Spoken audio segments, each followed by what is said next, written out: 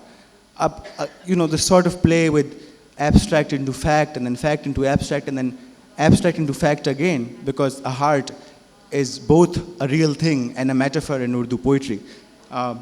And this sort of stab that you feel in the end of a real dagger, right? Or ek khanjar, sort of.